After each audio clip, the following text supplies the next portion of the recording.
I'm Jim Manning, author of Patriotism, Unhinged, available worldwide through online retailers and audiobooks. Recently, we started to tell you about some people who knew about the assassination before it happened. We'll give you a few more of those today. One was a gentleman who was in the Army, and he was stationed in Metz, France. And he was a cryptographer, and he would listen in on messages. On about the 3rd or 5th of November of 1963, he intercepted a message, and it turned out that it was a communique from Cuba that listed the fact that an assassination was planned on President Kennedy for the 28th of November. He later changed that to the 22nd of November, which was the accurate date. He tried to tell his sergeant what he had heard, and nobody seemed to want to listen to him. He took off and went to Luxembourg. He made contact in Luxembourg to try to get word back to the United States of what he had heard. He failed in that attempt. He went back to his station in Metz, France, and then he decided to leave, and he went to Switzerland, went to Zurich, Switzerland, went to the United Nations. He tried to tell those people what was coming, what he had seen. They sent him back again to Metz, and he was arrested. He was examined by a psychiatrist who said that he was paranoid and somewhat psychotic. They sent him back to the United States. However, it turns out that in the communique that he had seen, there were 3 names mentioned. One of them was William King Harvey. One was Jean Soutre, who had been in contact with James Jesus Angleton for a while. The other one was Guy Bannister. And those 3 names would give legitimacy to what it was that he saw. He wouldn't have known who those people were at that time. They sent him back to the United States, to the military hospital in Washington, and they had him in a psychiatric unit there. And they kept talking to him, and they tried to convince him that actually it was another kind of a scenario. He realized that he was in a lot of trouble, probably, and so he started to go along with what the FBI was trying to convince him of. He was eventually released, and the story ended there. I don't believe he was ever examined by the Warren Commission or any testimony taken. He eventually, long time later, he eventually came clean that it all happened just the way he said it happened. Nobody was made aware of what he had discovered. They just considered him to be unreliable. It was after the assassination that the world heard about it. From that point on, the Central Intelligence Agency shadowed him for a long time. All the people that he went to prior to the assassination, all the people he went to, when he was assassinated, all of a sudden, they realized that he was telling the truth and that it all happened just the way he said. He probably had good judgment in going along with what the FBI wanted him to say, and he had to be quiet.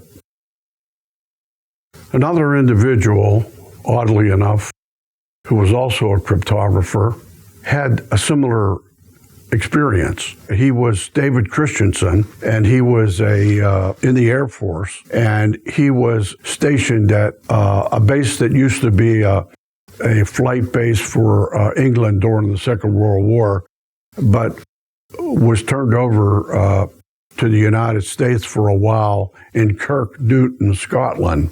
Now, while he was there,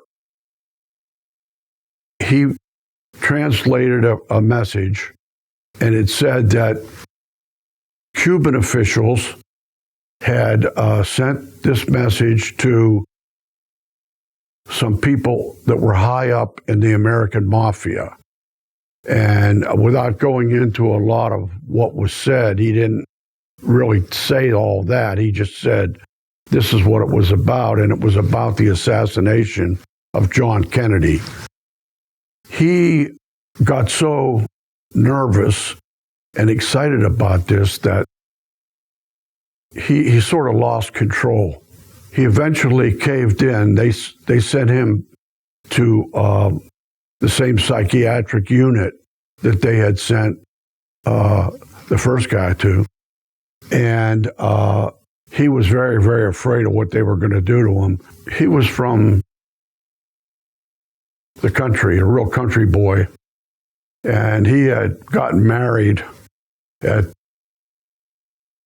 right out of high school, had two sons quickly. And when this happened, it ruined his life. He got divorced. It just was very debilitating on him. We don't know too much about how his life went after that, except that he went back to the country and worked on a ranch there and liked to go to rodeos and kind of things that people do in North Dakota and Wyoming. And he lived to about 70 years old, I think, and he passed away. He was another person who knew ahead of time because of what he did for a living. So what happened with this guy, a little bit less sophisticated than the first one, what he did was he started telling everybody working around him, you know, I just saw this, what do you think? And so he was telling people, and then it got up to like, you know, one of the officers, and that's whenever they clamped down on him. Later, he wrote a lengthy letter to a friend of his. Nick, I had a nervous breakdown. You remember about a month or 6 weeks before I left Scotland when I picked up a link mentioning the assassination of President Kennedy, how hard I tried to get it sent out. Since I've learned that the man's name most mentioned was number 4 in a certain branch of organized crime at the time. Nick, it really broke me up after November 22nd, especially when I had it all beforehand. It was first like the 202s said. I was nuts when the Russians first came out with the ITI and Bs.